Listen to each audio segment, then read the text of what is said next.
Morning and please welcome back to our channel number 1 Happy Family. তা বিকেল 5টা থেকে 4টে থেকে রেডি হব বলে তাই 4টে থেকেই তোমাদের সঙ্গে একটা ছোট্ট করে ব্লগ শেয়ার করছি। সমস্ত কিছু তোমাদের সঙ্গে শেয়ার করি বলে ভাবলাম এটাও তোমাদের সঙ্গে শেয়ার করি। অনেকদিন আগেই 25শে বৈশাখ চলে গেছে, রবীন্দ্রনাথ ঠাকুরের জন্মদিন, কিন্তু সেই প্রোগ্রামটা আমাদের পঞ্চম কালচারাল সোসাইটিতে এখনো হয়ে ওঠেনি এতদিন। আজকে তার তারিখ, তাই 25শে বৈশাখ উপলক্ষে একটা ছোট্ট করে প্রোগ্রাম হবে। তা সব কিছু শেয়ার করে ভাবলাম এটাই বা কেন তোমাদের কাছে ফাঁকি দেবো। তা আজকে এইটা নিয়েই আমার ছোট্ট করে ব্লগ করব। তা রবীন্দ্রনাথের এখানে যেরকম যে গান পারে গান করবে, যে আবৃত্তি পারে আবৃত্তি করবে, যে নাচ পারে নাচ করবে। তা আজকে সেই প্রোগ্রামটাই। তো চলো আগে নিজে তৈরি হয়নি, তারপর তোমাদের সামনে আসছি। কি পরবো সেটাও দেখাচ্ছি। চলো আগে রেডি হয়ে নি, তারপর পুরো ব্লগটা তোমাদের সঙ্গে মেলে ধরবো। দেখো, এটা আমার ফাইনাল লুক প্রোগ্রামে যাবার। ঠিকঠাক তো যতটা করার করে ফেলেছি, মানে সাজগোজ, এর থেকে বেশি আর চলে না। ঠিক আছে, এবার চলো প্রোগ্রামে যাই, গিয়ে কি হচ্ছে না হচ্ছে সবটাই তোমাদের সঙ্গে শেয়ার করি। তাই আমি বলি যে রবীন্দ্রনাথের যে ব্যাপকতা গভীরতা, এক সময় বলা হতো যে রবীন্দ্রনাথ আর রবীন্দ্রনাথ ছাড়া কি চলে না।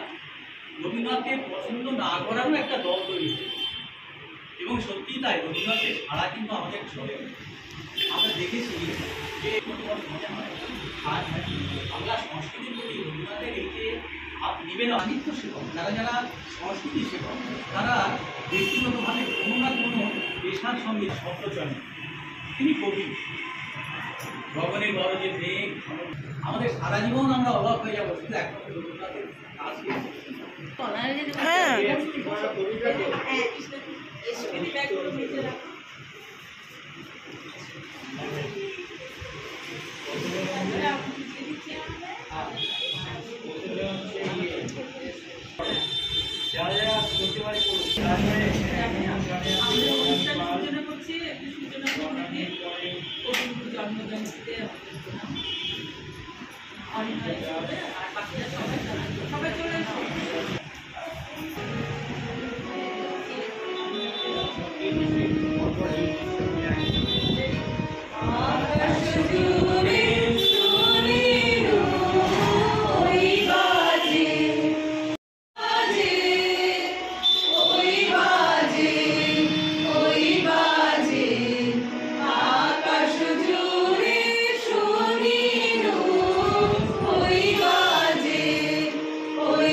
সঙ্গীত পরিবেশনের বর্ণালী পাল, পরবর্তীতে উপস্থিত থাকবে মিলি দাস।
আমি তখন ছোট্ট ছিলাম, একেবারে দিদির সঙ্গে একদিন পোষের মাসে ক্লান্ত বিকেল বেলায় বাড়ির ছাদে মত্ত ছিলাম। হঠাৎ ঠিক তেমনই গ্রামবাস বেরিয়ে লাক্সারি বাসে করে ছুটে যান সহজ পাঠ না করা দর্শনার্থীরা। তেমন একটা দল আমাদের পাশে দাঁড়িয়ে দেখছিলেন রবি ঠাকুর ও ইন্দিরা দেবীর ঠাকুর আর ইন্দিরা গান্ধীর ছবি। আমার পাশে লম্বা চুপ করে থাকতে না পারে বলেই ফেলল, দেখো ওটা ইন্দিরা গান্ধীর ছবি নয়, রবীন্দ্রনাথের ভাইজি ইন্দিরা দেবী। কিন্তু মন্তব্যকারী খালি করতে ওটা ওরই ফটো। রবীন্দ্রনাথ যখন এতটাই জনসাধারণে, তাহলে আমরা বলতেই পারি বাঙালির বেসিক নিড 5টি নয় 6টি: খাদ্য, বস্ত্র, বাসস্থান, প্রাথমিক শিক্ষা, চিকিৎসা এবং রবীন্দ্রনাথ। তারপর ঠাকুর পুজোকে কীভাবে করবে তারা ঠিক করে নেবে। যেমন চায়ের দোকানের শ্রেষ্ঠ সাই বাবা ও নেতাজির ছবি। শিল্পী সঙ্গীতের কৃষ্ণা যাত্রায় চায়ের বিরতি, তোমরা এখন চায়ের জন্য প্রস্তুত করো। চায়ের বিরতি হবে, তখন সবাই দাঁড়িয়ে তারপর অথবা রায় বাবু চক্রবর্তী মন্দিরা মহাত্মা চক্রবর্তী মন্দিরায়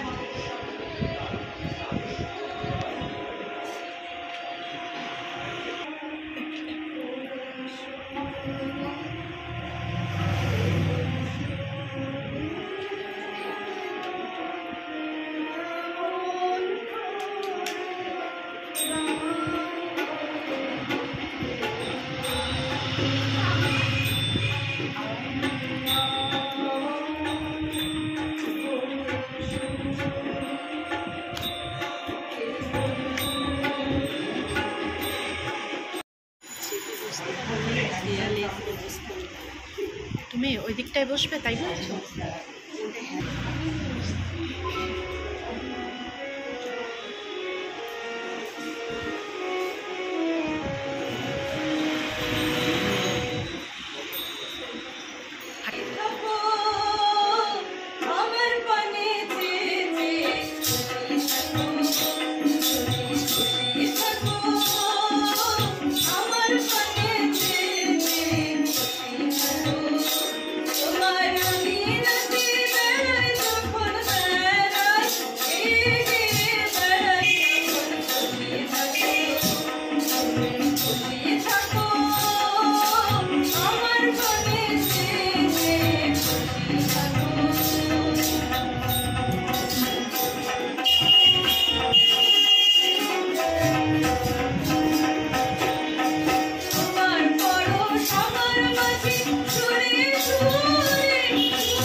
পারবো সবাইকে, খাওয়াবো কি করে?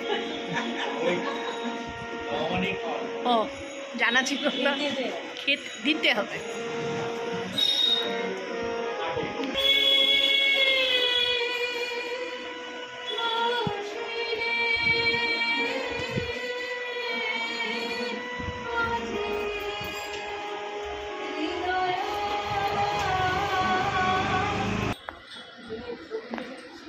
গান আমি শুনেছি, আজকে আপনারা শুনবেন।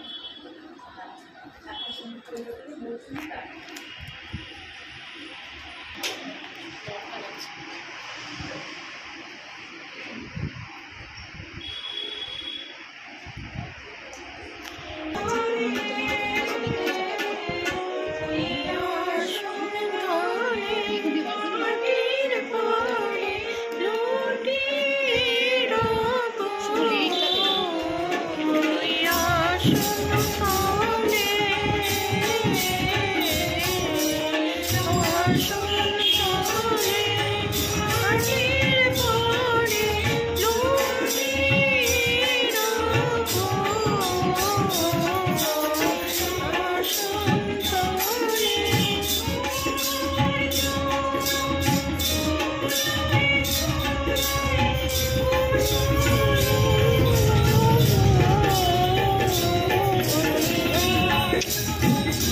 বহু পর্যায়ে গান রচনা করেছেন। আমি বিচিত্র পর্যায়ে এই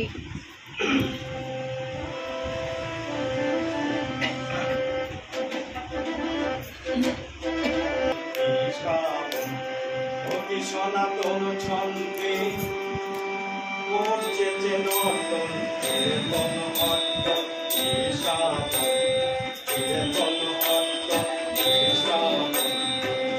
সনাতন ছন্দে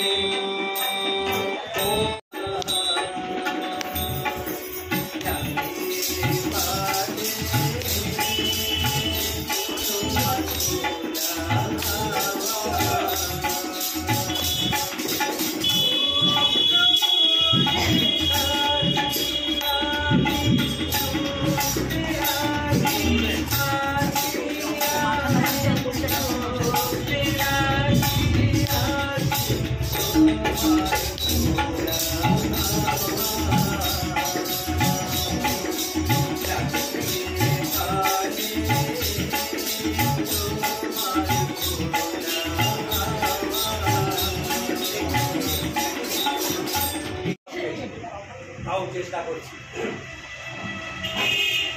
রবীন্দ্রনাথ ঠাকুরের সূচি। রামানন্দ পেলেন গুরুর পর, সারাদিন তার কাটে জপে তপে। সন্ধ্যাবেলায় ঠাকুরকে ভোজ্য করেন নিবেদন, তারপর ভাঙে তার উপবাস। যখন অন্তরে পান ঠাকুরের প্রসাদ, সেদিন মন্দিরে পুজো। রাজা এলেন, রানী এলেন, এলেন পণ্ডিতেরা দূর দূর।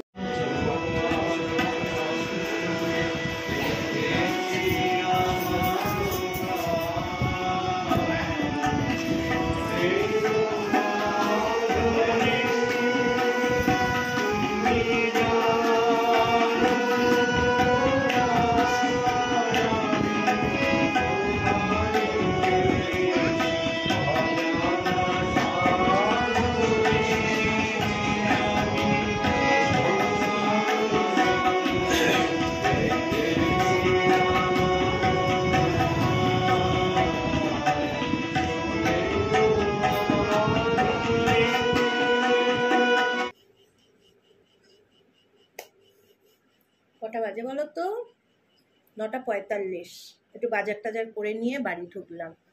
তা কীরকম লাগলো প্রোগ্রামটা? ভালো লেগেছে?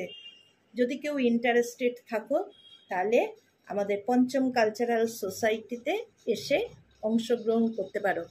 শুধু গান নয়, আবৃত্তি আছে, নাচ আছে, গান আছে, শ্রুতি নাটক আছে। সবাই যে যেটা ভালোবাসো সেটা নিয়েই পঞ্চম কালচারাল সোসাইটির সঙ্গে যোগাযোগ করে তোমরা এই সোসাইটির সঙ্গে যুক্ত হতে পারবে।